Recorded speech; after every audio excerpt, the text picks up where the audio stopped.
So this is the last pasture that the sheep saw before I moved them up onto the hill. So this was part of our closed season grazing approach. So this is one of the areas that I had stockpiled from around about the end of summer last year.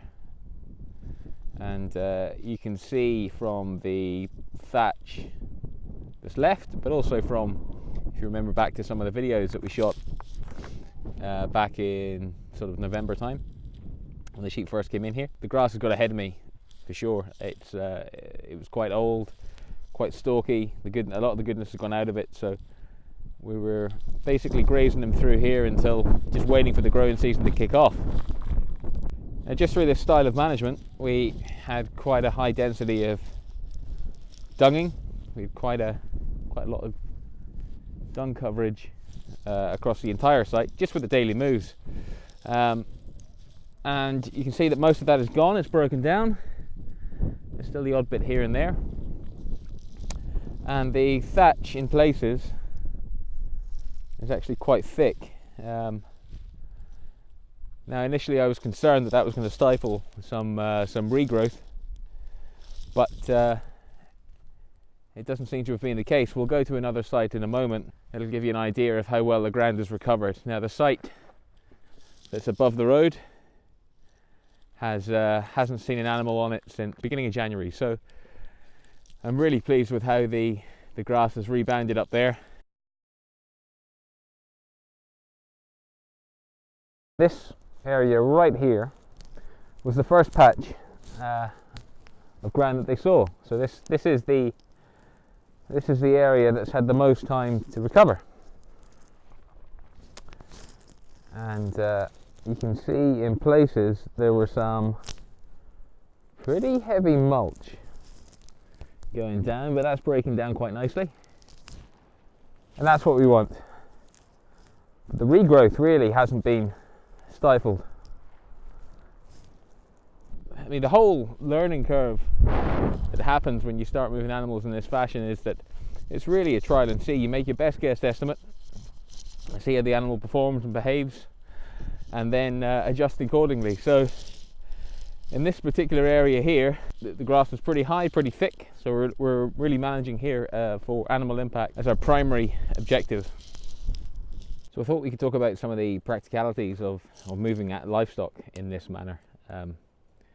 You know, mob grazing has its benefits. We're getting a higher dump of nutrient down onto the ground. We're getting that biomass trodden down, and we're also getting a better utilization of our pasture.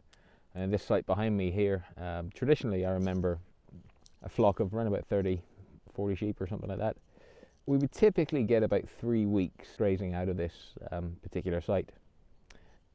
So when you look at the flock that we have now, which is essentially a similar size to what was grazed here in the past, we've got 87 days out of the same bit of ground, so we've essentially 3x'd our yield on the same footprint.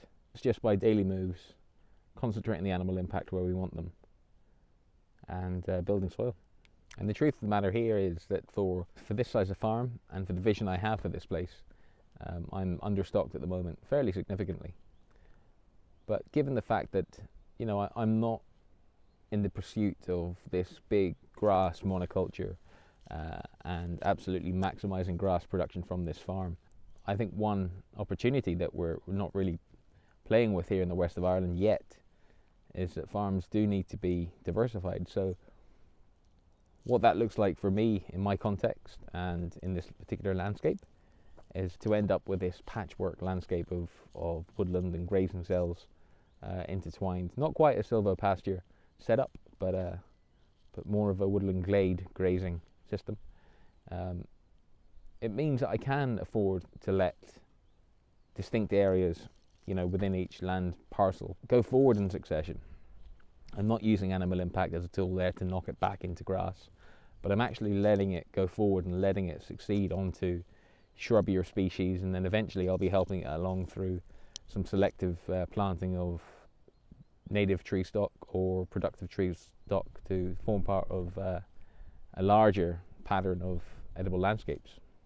This place here will look really, really different in 10, 15 years, and I'm really excited by that.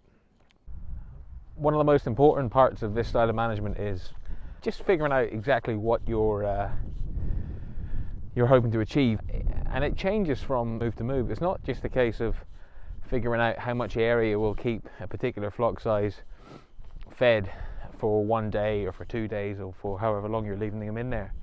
It's more than that. It could be a case that, you know, if you're moving into a particular part of a field that's got a lot of moss or some species that you're looking to control, that you might want to use animal impact, for example, as a tool in that area. So you might think about that then informs how you move them. You know, you might leave them in there a bit longer, or you know, you might tighten up on the paddock sizes so that you get a heavier animal impact.